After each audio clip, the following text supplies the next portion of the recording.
Picture yourself in the testing center, staring down an architectural floor plan. Your pencil is tapping. You are trying to figure out exactly which fire-rated wall goes where. A common mistake is seeing a label like 2-hour rating and assuming that hours alone define the wall. But a 2-hour rating applies to several different wall types, from fire barriers to shaft walls. The International Building Code categorizes these walls based on their specific function within the structure. To master this section of the code, you have to prioritize the purpose of the wall over its hourly endurance. Let's use this 3D model of a mixed-use complex, half school, half apartments.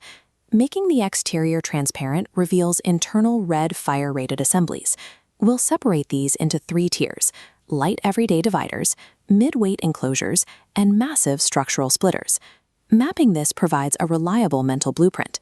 Let's zoom in on a standard apartment hallway. This brings us to our first tier, the fire partition. You can think of a fire partition as an everyday traffic manager. It separates spaces like public corridors, individual dwelling units, and elevator lobbies. These partitions usually carry a 1-hour rating, though some corridors allow a half-hour. As our lightest tier, it has unique flexibility. A fire partition can legally stop at a suspended ceiling, provided that ceiling is a certified fire-rated assembly. Fire partitions are lightweight dividers. They manage daily foot traffic and keep units separated. They are not built to withstand major structural collapse. Moving toward the core, we find the exit stairs and elevator shaft. This is our second tier, the fire barrier.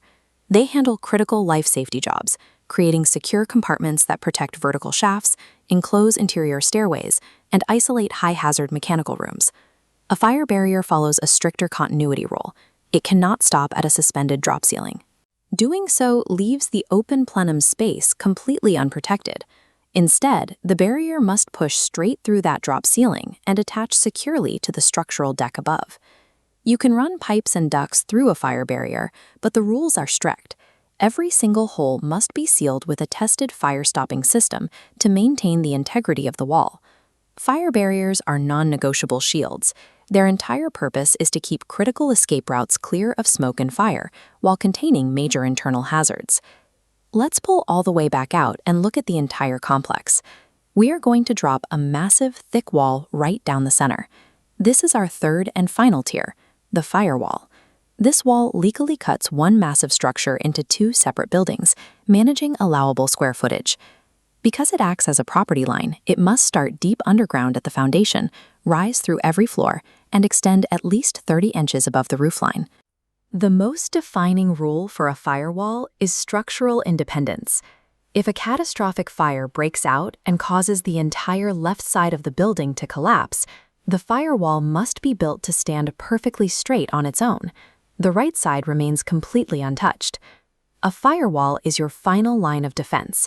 It acts as a literal building splitter, isolating a structural collapse from the rest of the project. Let's step away from the 3D model and look at a simple 3-step decision tree. You can use this flowchart anytime you face a confusing floor plan on the exam. Step 1. Ask yourself, does this wall split the structure into separate buildings, and does it have structural independence? If the answer is yes, you are looking at a firewall. Step 2. Ask, does it protect a shaft or an exit stair, and does it connect securely from deck to deck? If yes, that is a fire barrier. Step 3. Ask, is this wall simply dividing a hallway or an apartment unit? If that's the case, you have a fire partition. When you prioritize the specific job of each wall, the complex logic of the building code becomes clear and intuitive for the ARE.